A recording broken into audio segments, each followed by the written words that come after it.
Code Realize Future Blessings was provided to level down games by Axis Games for the purpose of this review.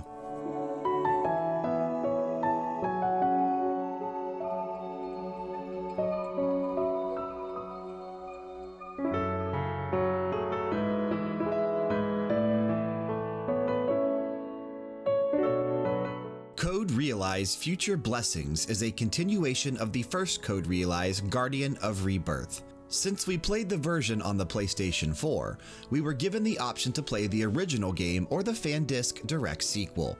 If you have not played the first one, which if you haven't, you are missing out, the PS4 is the best option for you to purchase. Code Realize is still to this day our #1 choice when it comes to visual novels. Whenever our friends ask us what game we recommend for them to play, this is the first one out of our mouths. The steampunk art style used throughout this series is gorgeous, and it's awesome to see this style being embraced. Right away, you're able to decide what kind of story you want to follow. You can either choose a partner story about your life after the events of the first Code Realize, or you could choose to follow alternate paths. There's Herlock Sholmes, your brother Finis, or they have also introduced 2 new characters in Shirley and her mafia-leading father, Darius. Depending on the route you choose, there are even more new characters introduced.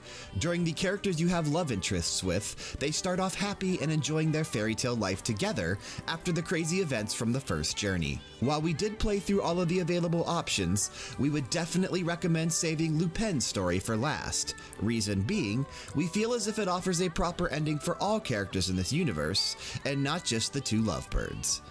Future Blessings has Cardia rekindling the fire of love with all of the potential suitors from the previous entry.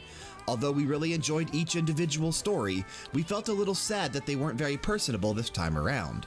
Unlike most other visual novels, choices and personal freedom were taken out of this FanDisc sequel. Due to this, you're simply tasked with sitting back and reading, which isn't a terrible thing, don't get us wrong. We just enjoy when we have some type of control in how the stories are going to progress.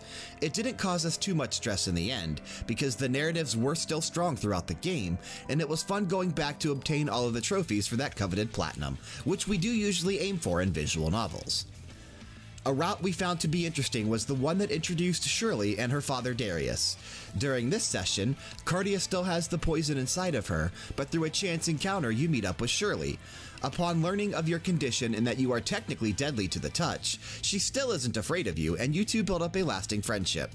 What really makes this particular story exciting is that trouble always follows Shirley around. After all, she is the mafia leader's daughter. Enter Avito, the man who holds a grudge against Darius. Avito is trying to spread a drug known as the Statue of Bartholomew. You, along with Lupin's gang, agree to help put an end to Avito and start to work with the mafia to bring him down. It's nice to see a section of a visual novel that is just about building a friendship as opposed to going down the paths of being lovers. It was also exciting getting to see the world through Herlock Sholmes. With the introduction of new characters in John Watson and Jack the Ripper, you are assisting Sholmes in figuring out just who Jack the Ripper is and attempting to bring him to justice. We actually enjoyed this portion of the game more so than the others because of one simple reason: choices. Yes, there are choices to make in Herlock's story, which will lead to multiple different outcomes. We felt as if this was a major oversight in the first game, not including a section about Herlock Sholmes, so it was really great to see it being done here. The story we were all waiting for, though, of course, was Finis. After the original game ended, we really wanted to dive into his side of the story and understand him better as a person. During this section, you meet up with him by chance at your old house. You then offer to follow him so you can personally learn more about your father and hopefully more about yourself in the process. Of course, the gang isn't far behind, because who would the great thief Lupin be if he couldn't find Cardia? Again, you are given actual options and choices during this portion of Future Blessings. There's also more new characters introduced, and it actually answers quite a bit of questions we had lingering around from the first game. Which brings us to our personal favorite part of the FanDisc, Deli's Room. We absolutely love this idea. After every story you finish, you unlock a portion of Deli's Room. Entering it, you are treated to short stories that involve Cardia and Delacroix. Although these sections are really short, we loved watching this vampire king open up and be himself around you. Plus, even though the two of you would always mention how close you were, the sections found within Deli's Room felt the most personal to us. Before we jumped into the new characters and features introduced in Code Realize Future Blessings, we played through all of the original guy's stories from the first game and felt a little discouraged that we didn't have the ability to make choices and change endings. After playing through the new characters introduced and seeing what was done with them, we ended up falling in love with more people than just the original romantic options.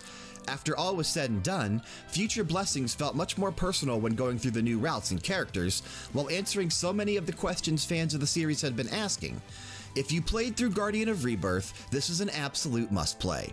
If you haven't played through any yet, pick this up on the PlayStation 4, and you're in for a treat.